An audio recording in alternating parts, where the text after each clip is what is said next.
how to turn on or turn off auto data switching and backup calling on different SIM card on the Samsung Galaxy S25 series.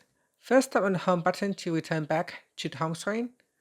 Now from the home screen, swipe down at the top to open up quick settings. In here, tap on the settings icon. Next, go down, then tap on connections.